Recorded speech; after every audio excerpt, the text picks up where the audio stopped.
Buenas noches, buenas tardes, de donde nos estés mirando. Este es el show Ser Líder Digital y hoy tenemos un tremendo episodio, la gerencia de sí mismo. Les recuerdo que este show está dedicado a jóvenes de corazón y jóvenes de edad que aspiran a ser líderes en una era de transformación digital. Y bueno, para empezar, quiero pedirles por favor que nos saluden, nos digan de dónde se están conectando. Veo que tenemos bastante cantidad de personas y hoy tenemos un invitado bien especial. Tenemos a Alejandro Félix de Souza, que lo voy a traer en un minuto al stage, y vamos a hablar un tema muy interesante, de mucho valor, la gerencia de sí mismo, la gerencia de uno mismo. Y cuando estuvimos produciendo en el show, yo siempre pregunto a los participantes qué es la habilidad que más les ha impactado positivamente en su vida. Y bueno, salió este tema que me parece fenomenal y hemos tenido muchísimas preguntas de qué se trata, etcétera. Ya voy a traer a Alejandro. Les recuerdo que este show se está transmitiendo por LinkedIn, por Facebook, por YouTube y por Twitter. Y por favor, los que se están conectando, les pido nuevamente, avisen de dónde vienen y bueno, sus preguntas. Esta es una hora gratuita de mentoría con gente, líderes exitosos que dan su tiempo, su granito de arena para hacer de este mundo una vida mejor. Así que bueno, sin más quiero traer acá a Alejandro. Alejandro, ¿cómo estás? Buena Hola, tarde. ¿cómo está Jaime? Bueno, muchas gracias y agradecido infinitamente que nos hayas acompañado el día de hoy. Y bueno, ya tú sabes, este show es para jóvenes de corazón y jóvenes de edad que aspiran a ser líderes en una era de cambios exponenciales. Y qué mejor para apalancarse y desarrollar estas habilidades en historias y narrativas de gente exitosa como tú.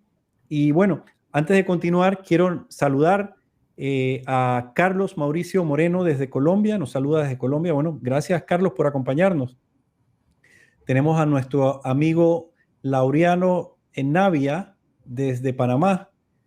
Saludos, Laureano, gracias por estar con nosotros. Recuerden que este show se transmite nuevamente por LinkedIn principalmente, pero también queda grabado en YouTube, en mi canal, por Twitter y también por Facebook. Y bueno, para empezar, Alejandro, nos gustaría saber, creo que a la audiencia, ¿quién es Alejandro Félix de Souza? Ok, gracias Jaime. Bueno, ¿quieres que cuente un poquito de mi Claro que historia sí. personal? Ok, Sí, sí. sí. Ok, bueno, yo nací en Uruguay, en Montevideo, en 1967, tengo 53 años. Siempre fui muy joven, digamos, arranqué todas cosas muy jóvenes. Bueno, yo tengo una historia de superación personal interesante que nadie sabe, o muy poca gente sabe, fuera de mi familia que me vio crecer. Yo perdí el habla como casi por un año, cuando tenía 2, 3 años, por un shock que tuve, y después fui tartamudo como hasta los 5 a 6 años. Con un gran esfuerzo pude superar eso. Mucha gente se reiría, gente que conozco porque, saben que me encanta hablar y me encanta comunicarme. Y bueno, y además, mirado un poquito en retrospectiva, lo interesante es que yo hablo 6 idiomas y algunos de ellos los hablo con acento nativo, como el francés, el italiano y el portugués. Y entonces es muy, muy chistoso, digamos, cuando la gente se sorprende de saber, digamos, bueno, que alguna vez tuve problemas con el habla, ¿no? Después, bueno, tuve también bronquitis asmática, estuve un par de veces en carpa de oxígeno, eh, bueno, y afortunadamente pasé muy bien con esto del COVID. A mí me curó un médico de Paraguay con me daban 20 inyecciones a la semana cuando tenía 9 años. Así que hoy me sacaron sangre y me da mucha gracia porque el chico que me iba a sacar sangre me cuidaba mucho de que no me molestara el pinchazo. Y yo, no te preocupes, que a mí me dan pinchazos de chico, así que no es un tema, ¿no? Pero comento estas cosas no para hacerme la víctima ni como el gran superador de adversidades, sino para decirles que, digamos, un poco la conversación que vamos a tener hoy es, bueno, cómo la gerencia de uno mismo tiene que ver también con la gerencia de eventos adversos, que nadie está exento de que le ocurran, digamos, y también es un poco a veces ilusorio esperar que esos eventos no ocurran, ¿no? O sentirse mal, o como decimos en panameño, achicopalarse, o sentirse pequeño, digamos, cuando estos eventos ocurren, ¿no? Bueno, después yo hice mi primaria y mi secundaria en Uruguay durante el régimen militar. para los que dicen que en los regímenes militares la educación involuciona mucho, realmente fue una educación espectacular. Realmente yo en la universidad nunca tuve la profundidad de debate, de análisis, como lo tuve en la secundaria en Uruguay, que realmente me dejó preparado para la vida, ¿no? Después hice una licenciatura en Relaciones Internacionales. En mi primer año de universidad, cuando estaba cursando mi primer semestre, convocaban un concurso de oposición para ingresar a la carrera diplomática en Uruguay.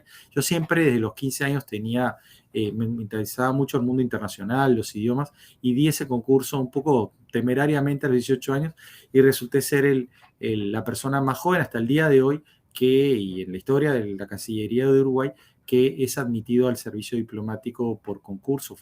Yo di el concurso cuando tenía 18 años, ¿no? Y a partir de eso cambió bastante mi itinerario de vida porque yo hice la academia diplomática, era muy flaco, casi no podía comer, ni tiempo para comer tenía. Hice la carrera diplomática al mismo tiempo que hice la carrera universitaria. Y bueno, y a los 22 años, cuando terminé ambas cosas, fui a hacer un posgrado a Italia, a Florencia, que me formó mucho. Me enamoré de una venezolana ahí que me enseñó a hablar salsa y merengue, así que me dejó bien preparado para cuando viniera a vivir a Panamá y a nacionalizarme panameño. Y mientras estaba haciendo ese posgrado, el Ministerio de Relaciones Exteriores llamó a concurso a los diplomáticos de carrera para puestos en el exterior. Era la primera vez que hacían un método también parecido al del concurso de ingreso para que la gente fuera elegida según su perfil a dónde ir, ¿no? Y bueno, te daban 3 opciones y a mí en la categoría presupuestal en la que yo estaba, me tocó elegir entre Japón, Nicaragua y Gabón, que era un país africano con el que Uruguay tenía relaciones diplomáticas. Y resultó que, bueno, que me enviaron a Japón. Alguna gente estaba preocupada porque Japón era en ese momento, inicio de los 90, un país de alto costo de vida. Sin embargo, para mí fue una la mejor experiencia profesional quizás que tuve concentrada en un país exótico para mí. Me enriqueció mucho espiritualmente, intelectualmente. Y bueno, conocí ahí al amor de mi vida, que es mi esposa, que es la panameña, que como buena panameña, porque las panameñas hacen muy bien ese trabajo, jaló al extranjero a vivir a Panamá. Y bueno, y tengo 21 años de vivir en este país que adoro, que tengo dolor de patria como muchos panameños cuando no nos gustan las cosas, pero que es un país que tiene, y vamos a hablar un poquito de eso también, tiene unos tremendos netos positivos desde el punto de partida, y es donde ojalá los panameños nos concentremos en mirar desde esa perspectiva lo logrado y bueno, proteger obviamente lo logrado y aspirar a más, ¿no? El panameño afortunadamente no es tan conformista como él mismo se autopercibe.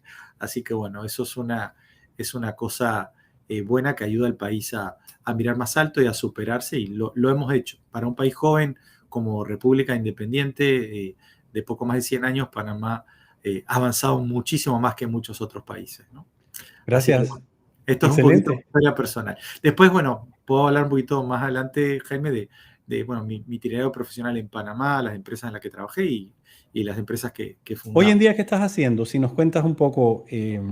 Sí, con gusto. Bueno, yo después de haber hecho una trayectoria en empresas multinacionales, decidí en 2010 dar el salto al vacío. De hecho, fue al vacío porque no tenía un plan de negocio ni nada de esas cosas que te dicen que tienes que hacer cuando vas a empezar una empresa. Pero bueno, lo bueno fue que arranqué con un contrato con la Cervecería Nacional, que había sido mi empleador anterior, ¿no? Y entonces creé una empresa de gestión del entorno de las empresas y las organizaciones. Gestión de entorno es un concepto que bueno, nosotros creamos para definir un poquito el portafolio de servicios que se le pueden dar a empresas, a instituciones del Estado, embajadas extranjeras, que es la gestión del entorno no comercial, no empresarial.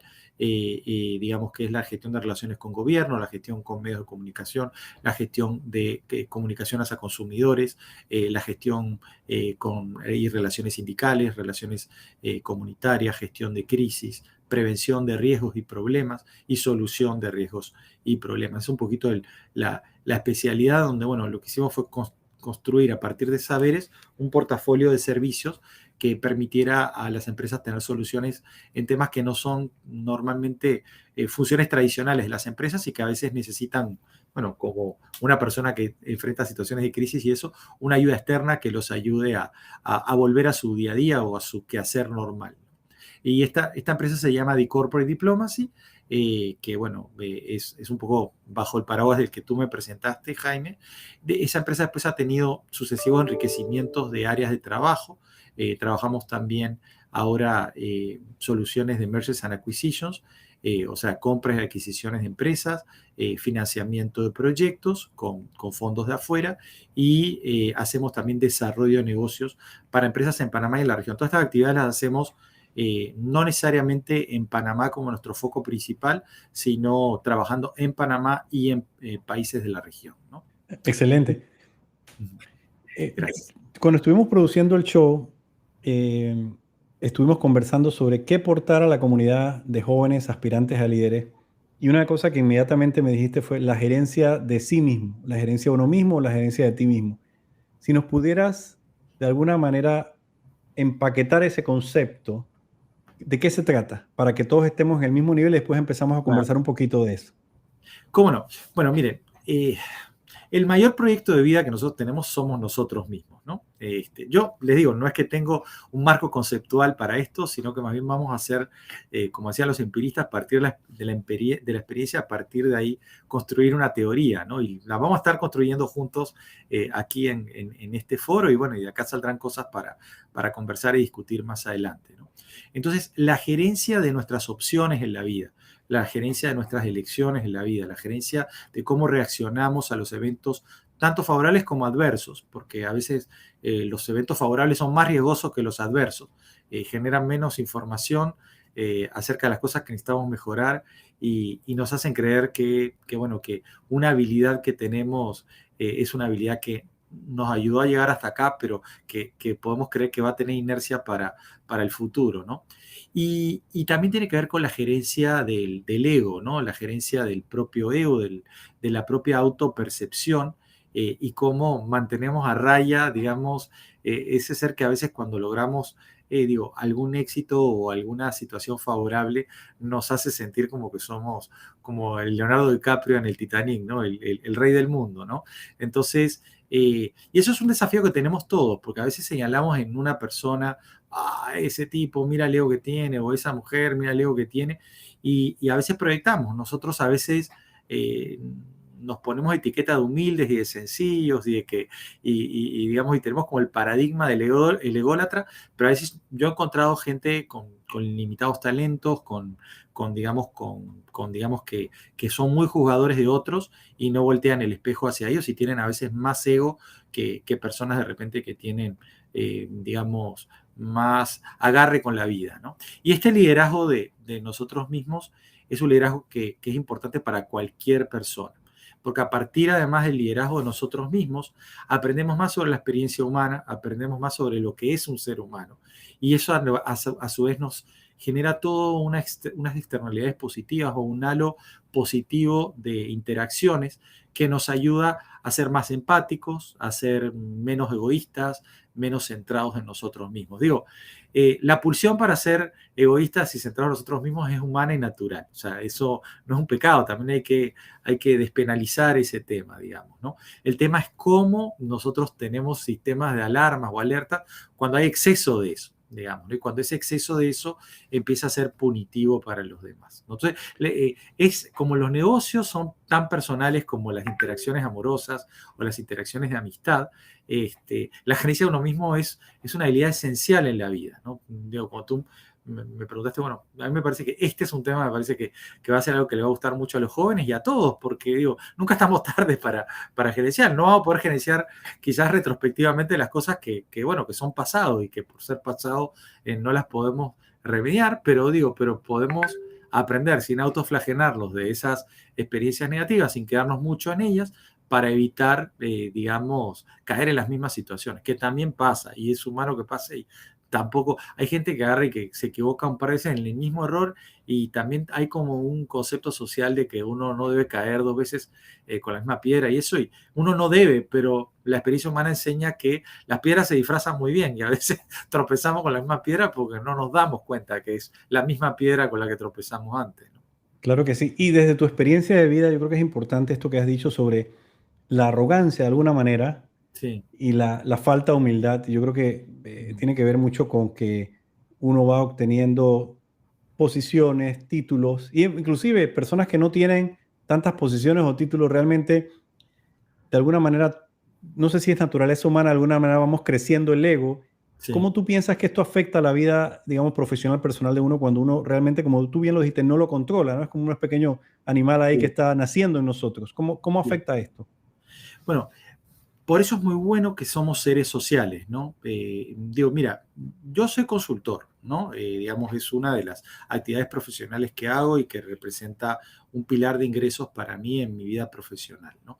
Pero yo soy mejor consultor cuando empecé a hacer la consultoría porque me di cuenta que yo también necesitaba ser cliente de consultoría, no solo proveedor de servicio de consultoría. Entonces, uno de los secretos del éxito de nuestra empresa es que nosotros tenemos consultores externos, incluyendo el CEO, digamos que soy yo, para, digamos, tener segundas opiniones, tener otras perspectivas, eh, eliminar los sesgos de confirmación. ¿Viste? El sesgo de confirmación es cuando tú estás convencido de una teoría, lo ves en periodismo, lo ves en las decisiones empresariales, en las decisiones de la vida, y te junta de gente que agarra y que lo que hace es reforzar la idea fija que tú tenías y que a veces te lleva al barranco, ¿no? Y que te hacen porra o te hacen hinchada los amigos diciendo, dale por ahí, dale por ahí. Estás enojado con alguien y una de las peores cosas que te pueden hacer tus amigos es agarrar y decir, pégale, ¿no? A ese con el que estás enojado. Porque a veces el que está equivocado en estar enojado con esa persona eres tú, porque no te has dado cuenta que su naturaleza es así, ¿no? Que a veces hay gente que te hace daño en la vida sin saber que te hace daño. Que digo que, Claro. bueno, como el escorpión que aguijonea al tigre que lo ayudó a cruzar el río, no podía con su condición, ¿no? Entonces digo, y también tú eres esa persona que tú censuras en otros, tú eres esa persona para muchas otras personas. O sea, yo, por ejemplo, si me pusiera a censurar o a mantenerme en una actitud de censura permanente, digo, todos juzgamos en algún momento, ¿no? Pero digamos, pero si tú te mantienes en un juicio permanente a una persona, una condena permanente a una persona, tienes que pensar que, digo, tú puedes ser, eso malo que tú dices que otro te hizo, puede ser eso mismo malo para otros. Y seguro que para alguna persona lo ha sido logro, ha sido, digamos, una persona que produjo un impacto negativo a esa persona o un impacto que esa persona lo procesó negativamente, ¿no? Aunque tú te cuides de repente en tu vida profesional, laboral, de amigos, de familia, no producir impactos negativos en otros, ¿no? O sea, las interacciones tienen los beneficios de cosas buenas que puede salir de esa interacción y a veces tienen, digo, aspectos, digamos, no tan beneficiosos.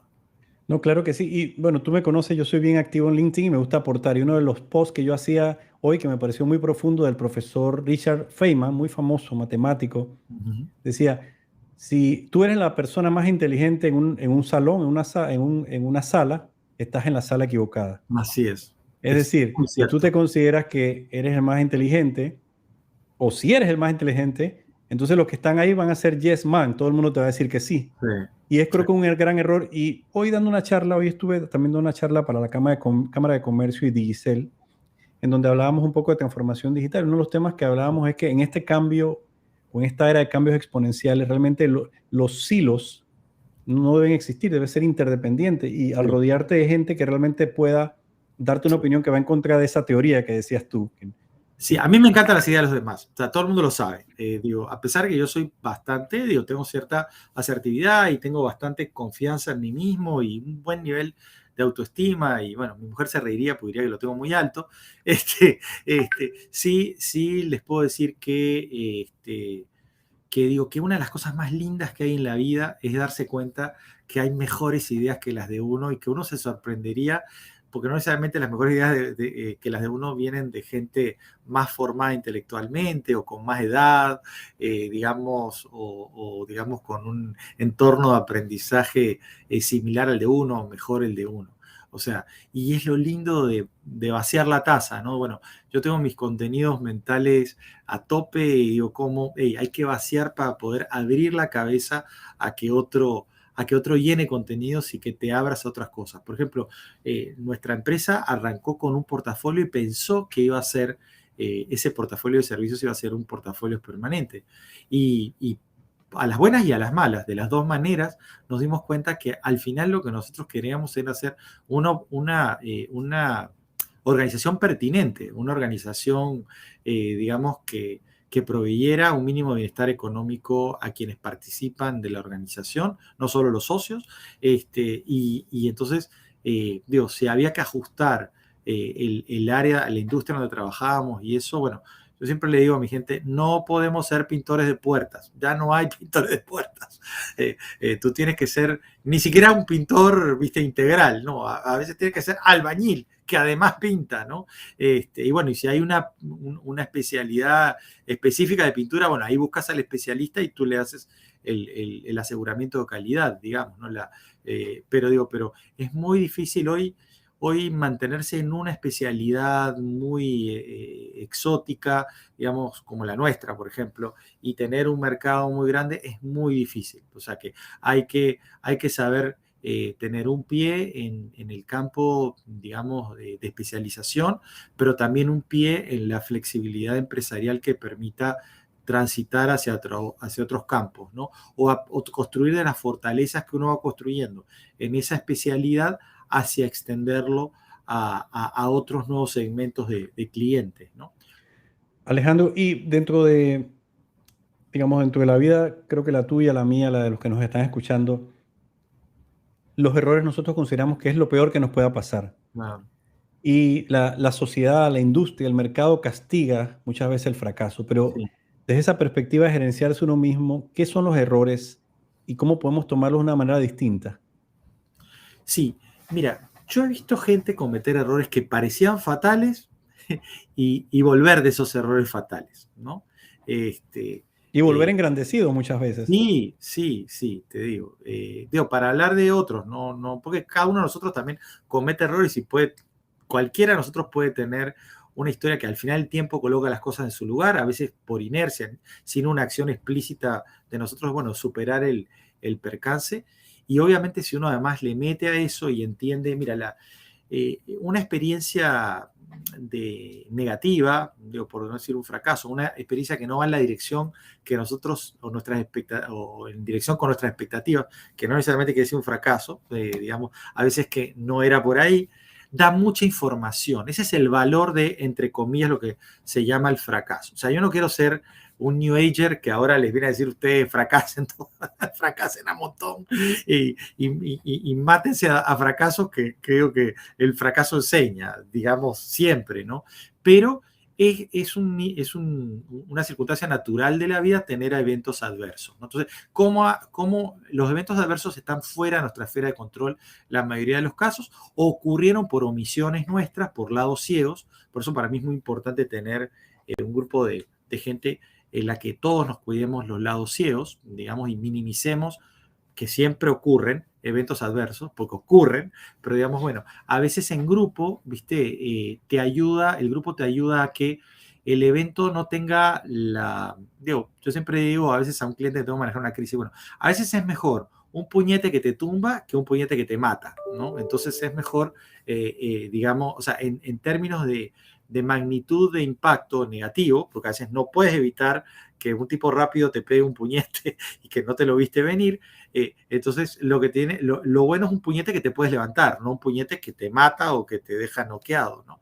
Entonces, en la vida pasan esas cosas. Entonces, a veces una de las formas de rápidamente uno salir de ese evento negativo, de ese fracaso, es no quedarse mucho ahí. O sea, yo, por ejemplo, yo tengo eventos adversos muy seguido, de clientes y nuestros, digamos, ¿no?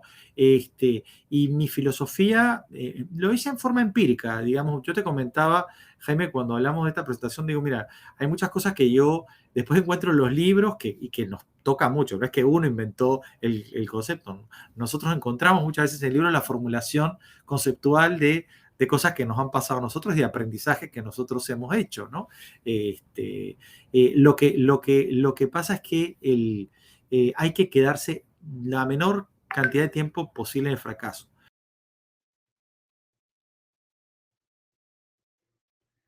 Muy bien, vamos a esperar un momento que regrese Alejandro. Esperemos un minutito. Y mientras quiero dar el saludo a José Bordelón. Buenas tardes a todos. Hola José, ¿cómo estás? Tenemos también a Juan Carlos Marambio que se conecta cada martes. Un saludo muy grande, un abrazo muy grande, Juan Carlos. Y bueno, posteriormente estaremos hablando del liderazgo digital. Te recomiendo el capítulo 0, en donde yo, cuando inicié este programa, hablé un poco de qué es ser líder digital y qué tenemos que ser. Y tenemos acá a Anthony Castillo también. Anthony nos está saludando desde Panamá. Trabaja con nosotros en Más Código. Los que me conocen saben que tengo una academia de programación virtual para adolescentes. Así que, y bueno, elaborando un poco el tema mientras se reconecta Alejandro, que seguramente tuvo temas de conexión, y ya lo tenemos por acá. Una cosa importante sería entender que la gerencia de uno mismo tiene que ver también, y hablando de los errores, experiencias que de alguna manera, vamos a ver si estás por aquí, Alejandro. Perfecto. Ya te escucho, Alejandro, si prendes la cámara, por favor. Ay, sí, perdón. Bueno, estos son los... En vivo siempre puede pasar, y lo hablábamos antes de producir el show, era antes de ir en vivo, en la producción, si pasa algo, no hay problema, nos tenemos que quedar, o te quedas tú solo o me quedo yo solo, y le damos continuidad al show.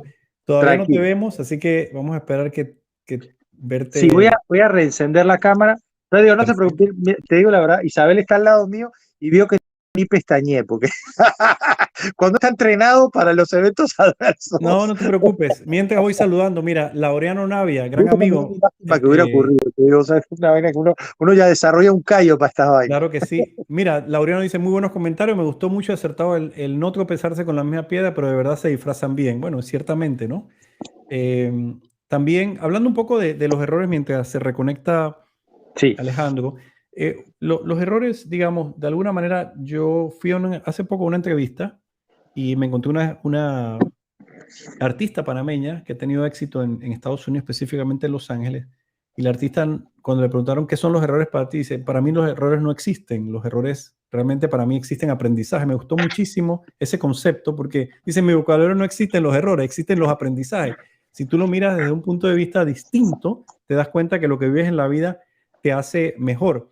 Y yo siempre digo, si tú vas al Himalaya y tienes que subir a la cordillera del Himalaya y vas al Everest y tienes que subir 1000 metros, te vas a quedar sin oxígeno el primer día. El segundo día te vas a quedar sin oxígeno. El tercer día ya vas a respirar un poquito mejor. A la semana vas a subir casi corriendo. Te llevan a los 2000 metros, pasa lo mismo. Vas a estar sin oxígeno. Entonces, al segundo día lo mismo en los 2000 metros y sigues hasta que cuando vas a la semana ya subes a los 2000 metros. Y creo que cada experiencia de vida te va haciendo más fuerte desde el punto de vista emocional, físico y mental. Entonces, yo creo que eso es importante. Si tú miras la vida desde esa perspectiva, entonces cambia muchísimas cosas. Y bueno, aprovecho para saludar a Elsie. Lo que sugiero, Elsie Tapia. Hola, Elsie, ¿cómo estás? Bueno, si quieres, Alejandro, le haces un reload, un refresh al navegador. Sí, estoy en eso, Jaime, estoy haciendo un reload. Perfecto. Y bueno, podemos ir avanzando un poco, aunque no tengas video, pero una cosa importante que estuvimos hablando fue el mindset de crecimiento versus el mindset fijo. Conversábamos antes del show, mira, realmente si tú tienes el pensamiento del mindset fijo y el mindset de crecimiento, la vida como la miras es distinta, ¿no? Las oportunidades como se te presentan son distintas. Si tú nos puedes elaborar un poquito, Alejandro, ¿cómo tú lo ves, este tema de mindset de crecimiento versus mindset fijo? ¿Cómo no? Mira, Jaime, ¿me puedes escuchar bien? Te escuchamos súper bien. No hay, con el audio no hay ningún problema. Estoy pidiendo un rejoining del... Perfecto. Y aquí no estoy haciendo tiempo con el teléfono. Aquí te vemos muy bien. Perfecto.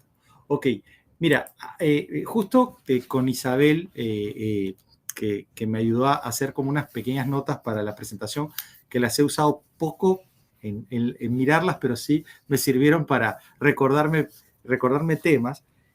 Mira, encontramos un poema muy lindo de John Keats que dice: no te desanimes por una caída, puede ser una prueba positiva. El fracaso es en cierto sentido el camino hacia el éxito. Así como descubrir la falsedad nos permite ver la verdad, una mala experiencia muestra los errores que en el futuro nos cuidaremos de cometer. Es un poema que tiene más de 100 años, pero Muy lindo, muy está lindo. súper bueno. Es un poeta británico de esa generación fantástica que hubo en 1920, ¿no? Y la verdad que está muy bueno. Digo, la verdad que fue un hallazgo de algo muy, muy bueno para pensar, ¿no? Tú me has preguntado sobre la mentalidad. Claro, fíjate que esto, yo creo que te comenté, Jaime, el libro de Carol Dweck, que es una psicóloga PhD norteamericana que hace unos poco menos de 20 años escribió un libro que se llama Mindset, y que básicamente lo que habla es la disposición mental que uno tiene para trabajar los eventos adversos, ¿no? Entonces, ella hablaba de una mentalidad fija o una mentalidad limitante. Afortunadamente en español tenemos muchas palabras para hacer una traducción de un solo vocablo en inglés, ¿no? Y una mentalidad de crecimiento. Ella habla de growth mentality, que es una mentalidad que no es sustituto de la de fija, porque ella dice, muy inteligentemente dice, nosotros tenemos de las dos, digamos. Tenemos mentalidad fija que dice que nuestras capacidades tienen límites y más allá de esos límites no las podemos pasar, ¿no? O sea, no es que dice que cuando decimos mentalidad fija, no es que nosotros estamos en una mentalidad fija. A veces podemos movernos, tener mentalidad fija y movernos, encontrar que tenemos este límite y ya decimos, bueno, hasta acá llegan mis capacidades, en lo deportivo, en lo intelectual, en lo profesional, en lo afectivo, ¿no? Porque habla de todo y habla mucho sobre todo de la mentalidad del niño, cómo criamos al niño. ¿Lo criamos con una mentalidad, un paradigma limitante o un paradigma de crecimiento, ¿no? Entonces, ella plantea, digamos, tú sabes que ese libro yo lo había comprado. Yo había hecho un curso en Harvard, viste, en el 2008, y lo compré ahí en Harvard Cop, y ese libro se lo pasé a Isabel. Ese libro estaba con manchas de humedad, no lo había abierto yo antes de esta charla. Yo no puede ser que este libro haya estado en mi biblioteca tanto tiempo y yo no le haya prestado atención a este libro que es tan poderoso, ¿no? Pero sí, obviamente, sí había escuchado, digamos, en coachings, digamos, en talleres y seminarios, esta cosa, pero no sabía que era esta autora de este libro, que es un libro muy bueno porque habla también de el mindset como actitud o disposición actitudinal, tanto para la vida personal como la vida en los negocios. Fíjate que ahora justo cuando definimos el tema, hablamos, bueno, esto es la gerencia de sí mismo es importante para los negocios, pero también para lo personal, porque los negocios se hacen entre personas, aunque los hagamos con teletrabajo ahora y eso, no lo estamos haciendo con robots, aunque hay mucha automatización de cosas, alguien suelta la chispa la primera vez, ¿no? Y alguien Totalmente. diseñó, aunque sean las plataformas estas de trabajo automatizado. Entonces, el paradigma de crecimiento lo que nos dice es eso, los éxitos son como una carrera de obstáculos donde uno tiene que mantener la cabeza en el desafío. Bueno, esto es algo que aprender a superar este obstáculo me va a dar habilidades que me va a servir para adelante, ¿no? Y fíjense, por ejemplo, cuando yo les hablaba un poquito de mi historia personal, una de las cosas que me ayudó muchísimo, imagínense, habiendo sido tartamudo, habiendo perdido el habla por un tiempo casi igual a un año, una de las cosas que hizo la volcada, porque yo tenía 18 años y no tenía, yo competía con gente que había pasado ya a la universidad, o sea que tenía varias decenas de libros arriba mío, por lo menos en especialidad, fue el idioma. Imagínate, el idioma francés, cuando yo pasé el examen de francés y que pude hablar sobre una novela que había leído de un oficial nazi que estaba hospedado a la fuerza, porque obviamente los oficiales nazis obligaban, digamos, a los franceses a hospedarlos y que él agarraba y trataba de caerle bien a esa familia. La familia con el silencio lo rebotaba, no le paraba atención y él empezó a meterse a través de tocar el piano y de hacer conversaciones artísticas. El libro se llama El silencio del mar. Es un libro muy lindo que habla sobre cómo personas de culturas diferentes y de puntos de partida diametralmente opuestos llegan a tener algún grado de relación y de comunicación. Fíjense que el poder en francés, hablar de esta forma sofisticada, un muchacho de 18 años, ¿no? Digamos, de algo que de repente en español no lo hubiera podido hacer, digamos, me ayudó mucho en el puntaje, ¿no? Entonces, algo que era un obstáculo se convirtió, porque también era un obstáculo, digamos, nos ponían unas preguntas que no eran tan fáciles de overcome y sin embargo, dígame, yo pasé muy bien, yo quedé entre los 5 primeros en ese concurso, ¿no? Entonces también fue algo que te digo, o sea, y lo digo no de gólatra, digo de vuelta, lo comento para que veamos cómo en nuestra vida personal, digo, les cuento esto porque seguramente cada uno de nosotros va a recordar a partir de eso situaciones que al principio las vivió como un revés fuerte, un setback fuerte y que bien procesados puede ser cosas que nos dan mucha información para que cuando uno se encuentra en el futuro en una situación parecida dice, hey, yo ya pasé por esto, o sea, y no me mató, puedo vivir con este revés, con este impacto negativo, ¿no? Claro que sí. Alejandro, y bueno, tenemos en la audiencia a personas de toda América Latina, Claro, jóvenes, chicas, chicos, aspirantes a líder, algunos recién están teniendo posiciones de liderazgo en sus organizaciones. claro. ¿Qué tú le dirías a ellos? Y tengo que decir que Alejandro se preparó muy bien junto con Isabel para hablar en Gracias. este show, en este episodio. Sí, tengo ¿Qué tú mente le- joven también gracias a Isabel, ¿no? Que me ayudó. Claro que sí. De Entonces, hecho, le encantaron los materiales que le di a leer. Ya, voy a perder un par de libros de mi biblioteca por claro un que rato. sí. Entonces, ¿qué nos pudieras decir para esta audiencia un poco para ir cerrando las sesiones? ¿Qué nos pudieras decir precisamente para algunos tips, algunas estrategias para lograr una gerencia efectiva de uno mismo a lo largo de esta aventura que se llama vida? Mira, me pasó una cosa muy chistosa el otro día. Estaba en la playa y estaba regresando a la playa y había poco de tráfico y me vine con unos amigos porque mi esposa se quiso quedar para disfrutar un poquito más el lunes en la playa, ¿no? Y él me decía, ¿quiénes son tus 5 mejores amigos? ¿No? Y yo le digo, mira, es que depende para qué y depende de las circunstancias, porque yo no tengo 5 mejores amigos para todo. Por ejemplo, yo tengo que hablar de mis papás, de mi crianza, de, no sé, de un vecino con el que me llevaba mal y eso. Si le hablo a uno de mis mejores amigos panameños, no me va a poder ni seguir la conversación, ni darme un buen consejo, ni una buena recomendación, ni corregirme si me equivoco. Entonces, para esa situación, mis mejores amigos son determinados 5, que no son necesariamente mis 5 mejores amigos en mi país actual, que es Panamá, ¿no? Para cosas relacionadas, por ejemplo, yo ahora estuve en un viaje en Estados Unidos y me quedé en la casa de un amigo que tenía más de 15 años de no verlo, ¿no? Y fue lindísimo, le pude dar un montón de consejos y aprendí hablando con él también digamos, hablando con él recibía consejos que él no se daba cuenta que me estaba dando, pero que me dieron más profundidad en temas que yo desconocía, por ejemplo. Hey, y la verdad, llevamos el plano de relación en 5 días caminándonos por todo Washington y conversando sobre la vida, sobre contrastes. Es una persona también que ha tenido muchos reveses, pero no lo han matado y se ha superado. Entonces, una de las cosas es no siempre el mejor amigo, se lo decía Isabel, no siempre, y le encantó el consejo, le digo, no siempre el mejor amigo para un tema familiar, para aconsejarte un tema familiar, es el que tú piensas que es tu mejor amigo para otra situación.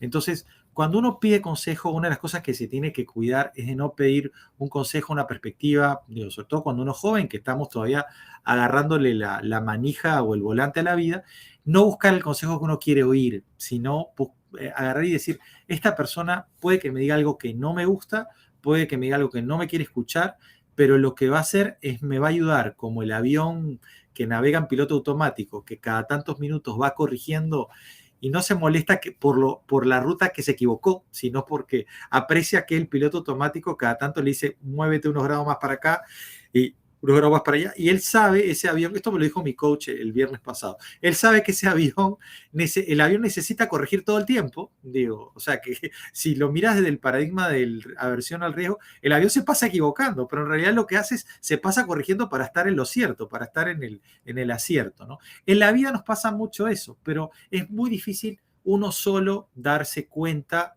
de eso. Estamos llenos de puntos ciegos, no importa lo inteligente que seas, no importa, digamos, digamos, lo bien rodeado que estés, estamos llenos de puntos ciegos. Entonces, una de las habilidades más importantes es darse cuenta quién te puede dar el consejo para hacer como el avión en piloto automático, ir corrigiendo y quedarte en el buen rumbo.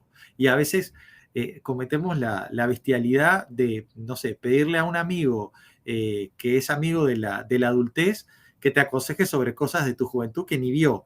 O a veces pedirle a tu mejor amigo de la infancia que te aconseje sobre negocios que no está viviendo tu experiencia, ni conoce tu industria, ni conoce el perfil de personas que trabajan en tu industria, ¿no? Entonces, Fabuloso. no fatales los mejores amigos que dan consejos equivocados. No, fabuloso, porque hay dos mensajes muy profundos. Uno es, tenemos puntos ciegos, siempre vamos a tener puntos ciegos. Necesitas retroalimentación, necesitas opiniones, necesitas coaching, necesitas mentorías como esta. Pero por el otro lado, tienes que buscar la fuente correcta del consejo, ¿no?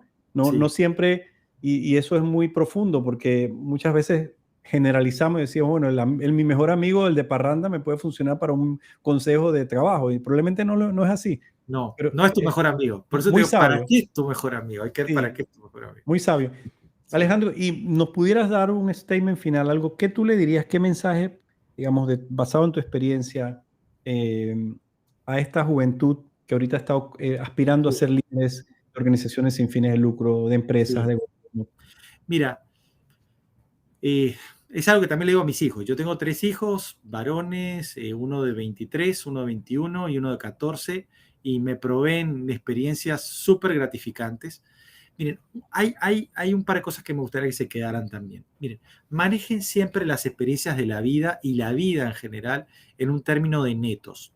Y digamos, nosotros circunstancialmente podemos estar en netos negativos, pero la forma de pasar a netos positivos, nosotros tenemos bastante control de mover un evento adverso en no una vida adversa. Yo a veces hasta le digo a mi mujer, mira, no conviertas un evento adverso en un patrón adverso.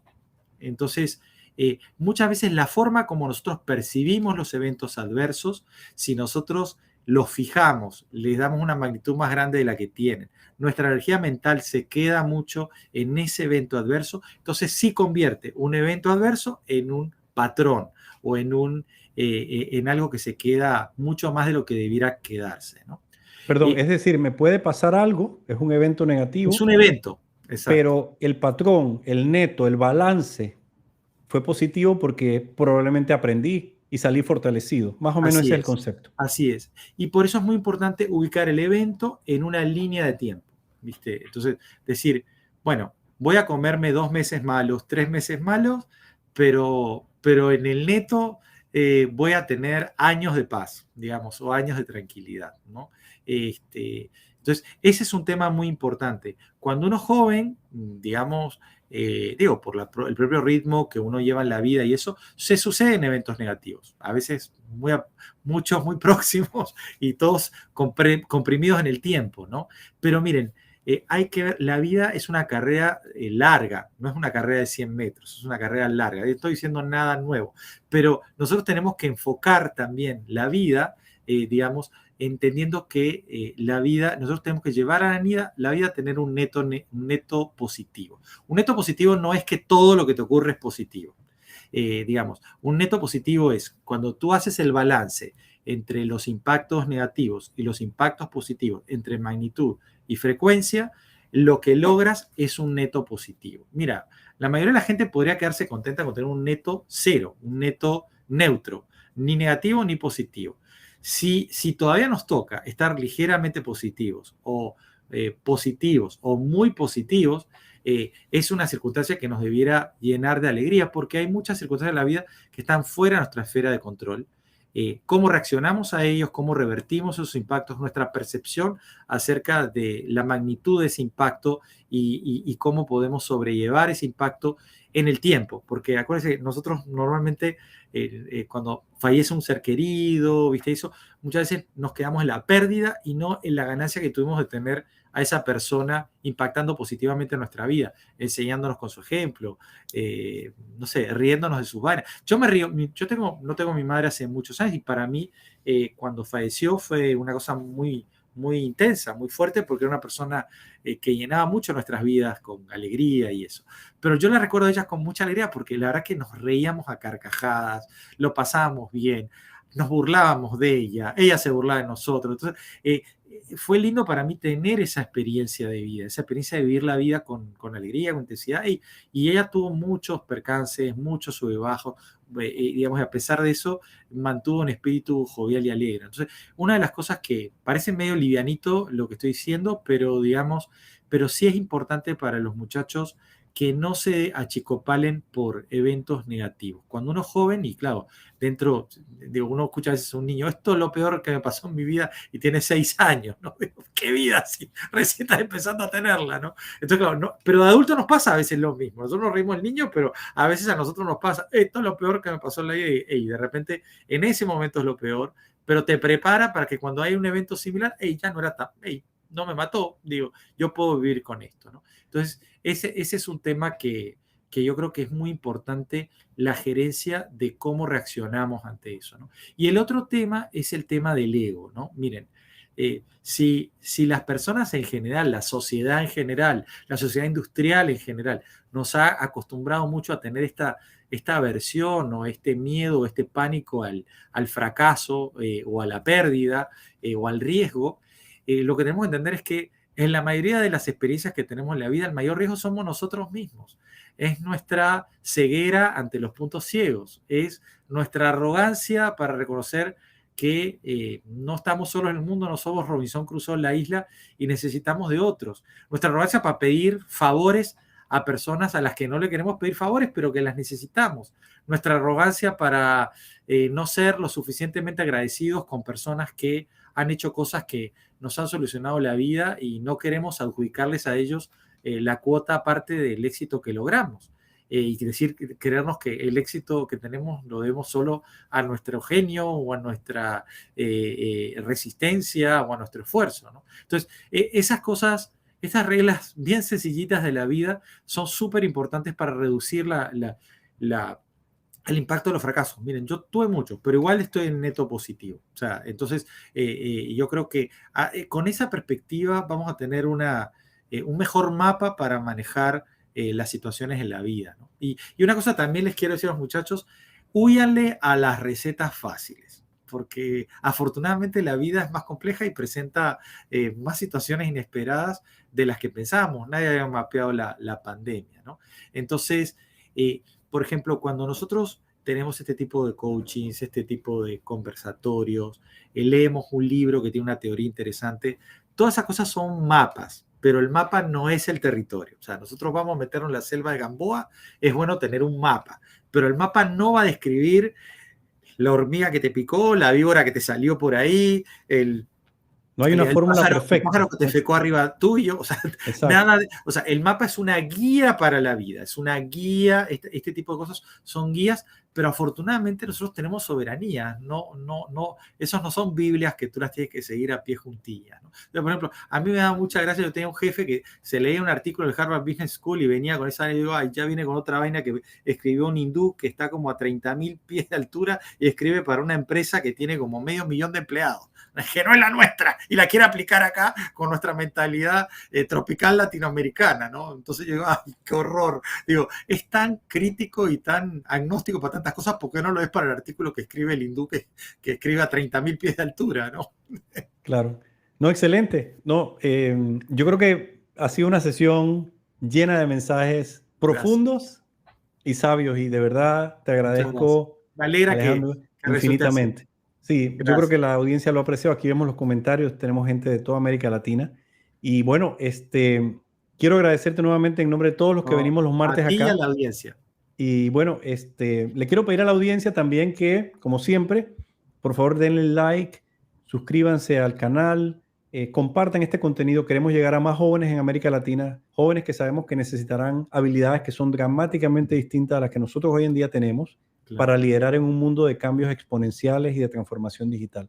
Así que... Y te felicito, Jaime, perdón que te interrumpa, pero te felicito por este esfuerzo. Qué lindo es poder compartir con gente digamos, con todas las otras personas que estuvieron en las otras experiencias también, saberes diferentes. Yo estuve escuchando un par que tú me mandaste para entender un poquito cómo era la dinámica y me encantaron los contenidos. Así que te felicito por este esfuerzo y a la audiencia por valorar este esfuerzo que tú haces, ¿no?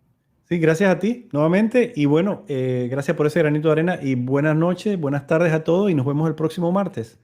Saludos.